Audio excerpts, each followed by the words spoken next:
Hey everyone, it's Aesah, and welcome to my video on advanced Sejuani positioning. Sejuani is the single most important unit to position around in the entire set. She has a 3 hex stun, which is just extremely impactful, and she's very prevalent in the meta. I believe last patch she was the most commonly purchased unit. This patch I think she's number 2 behind Nico. Either way, very important to know how to position your Sejuani and how to position against her. So this video is going to be about advanced positioning, but I'll cover the basics first. As a default, against most players, you should use your Sejuanis in one of these two spots.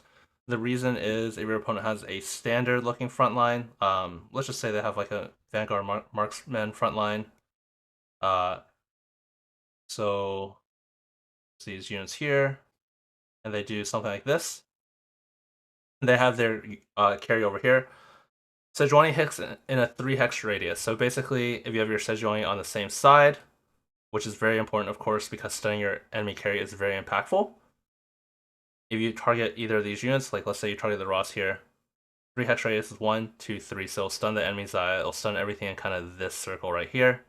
Same thing on the opposite side. If your Sejuani is on the correct side, she targets this Jarvan, 3 hex radius, 1, 2, 3, stuns everything in this circle. It's very, very impactful.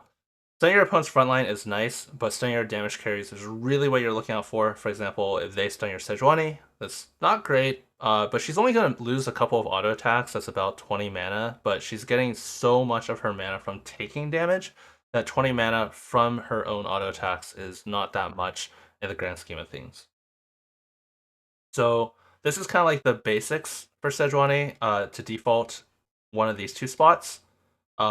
You can do the far edge. It's a little bit riskier because if your weak units die on the other side, let's just say you're playing a ExoTech comp, I have a guide on this. So let's say they kill your Mordekaiser. Their melee units might start walking down onto your backline if Sejuani walks up here, which is a little dangerous.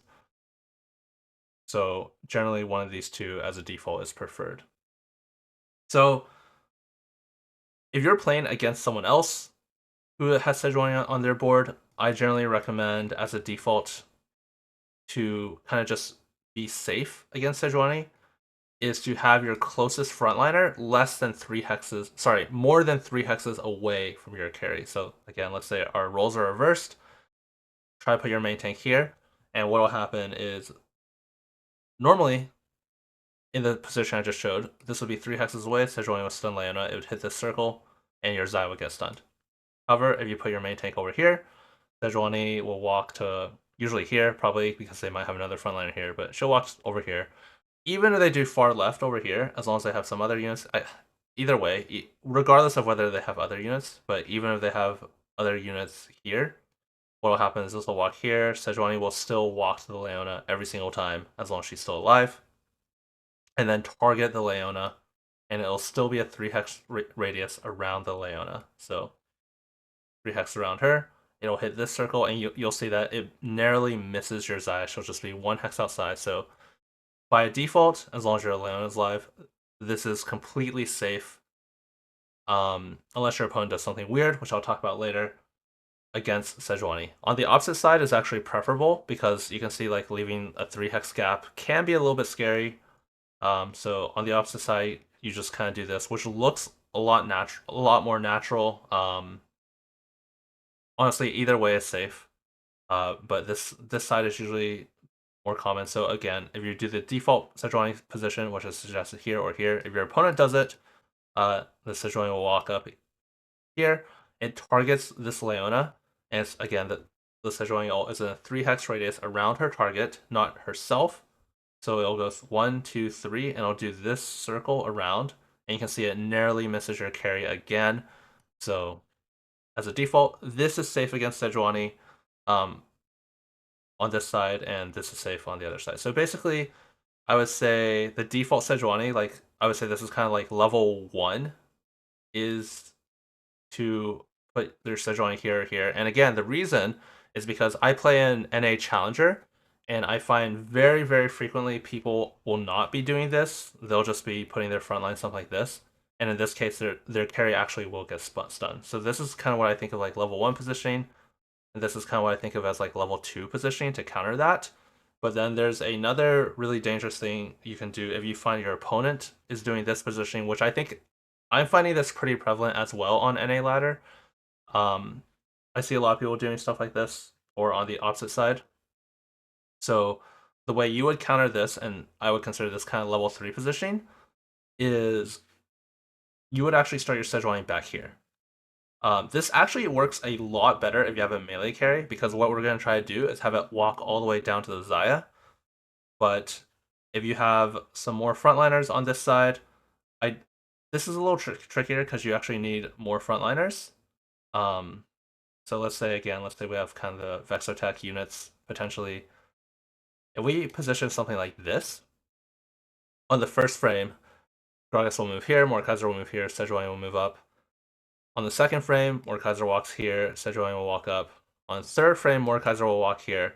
And again, this is where like you're using the normal positioning. This is where like normally your Sejuani would be, so their carry would be safe.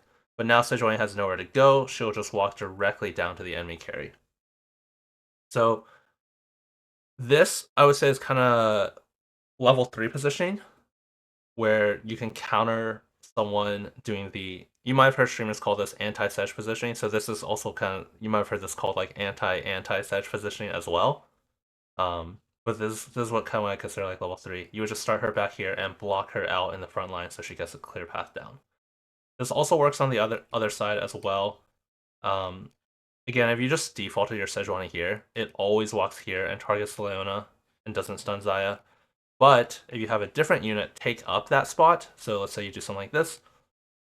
Again, frame 1, your units walk. Frame 2, your units walk. Frame 3, Mordekaiser will take up the slot and Sejuani will have nowhere to go. She'll just walk straight down to Xayah. This is definitely nice to stun your opponent's carry.